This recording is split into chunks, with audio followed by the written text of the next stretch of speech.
What's up? This is Charles with Rocky Mountain ATVMC. Today we'll be taking a closer look at the Tusk brake bleeder vacuum pump kit, and I'm going to show you how to use this as well.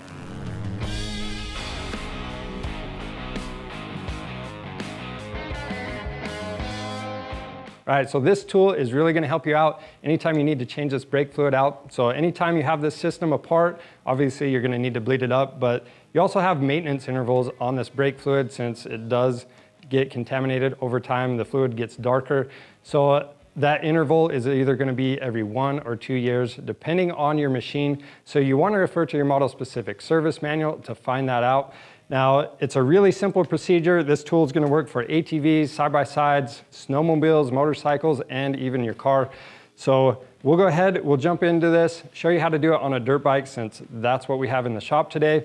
And really, it's going to be a similar procedure for any of those machines we mentioned. So let's go ahead and get started. The kit comes with a couple of different hoses, several different adapters, and a cup to catch all the fluid in. To set this up, we're going to take one of the hoses. We'll attach it to the pump. And we have the cap for the cup, and this side to pump. We'll hook that in.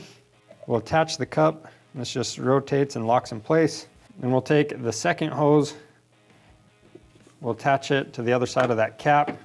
And then depending what you're gonna do is where you'll decide which adapter to use. So first thing we're gonna do is remove all of the old fluid from our master cylinder. So I'm just gonna use one of these nozzles and put it in the end.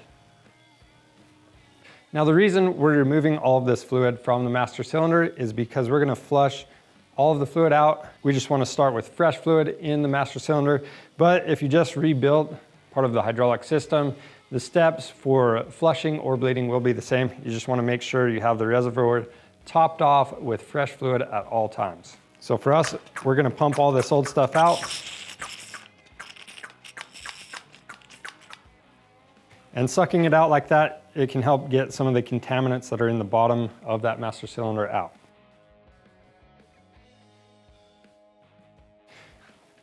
Now that we're topped off at the master cylinder, we'll go down to the bleeder nipple to the caliper that's furthest away from the master cylinder if it's a multi-caliper machine. But for this one, we only have one caliper, so we'll just go down there and start bleeding the fluid from that nipple. And it can be helpful to have someone help you pour fluid into this while you bleed it down there. The next thing we need to do is get the correct adapter for the size of nipple we're using. The kit comes with 3 different sizes, and then what we'll do is remove the nozzle, put the correct adapter in place. And I do want to point out, when we were using the nozzle to suck all the old fluid out of the master cylinder, you don't want to pull the lever at any point, or if it's a pedal, you don't want to hit the pedal because that would suck some air into the system. So when you're flushing, just keep that in mind. So we'll go ahead and hook this up to the bleeder nipple. Next, we'll apply some vacuum to the pump. And then we're gonna crack the bleeder nipple open.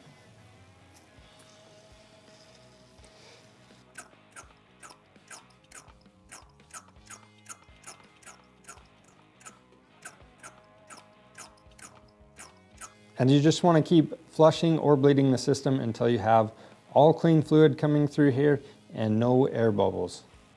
Once you have everything all bled up, you can go ahead, tighten up the bleeder nipple, remove the tool,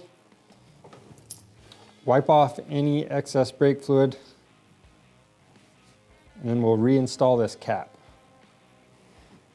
Now once you have the fluid topped off, you can reinstall the reservoir cap, and that's really all there is to it. This tool makes the job quick and simple. It's available on our website along with all of the rebuild parts you would need for the hydraulic system. So be sure to check that out, and don't forget to subscribe to our YouTube channel for more helpful content. Thanks for watching.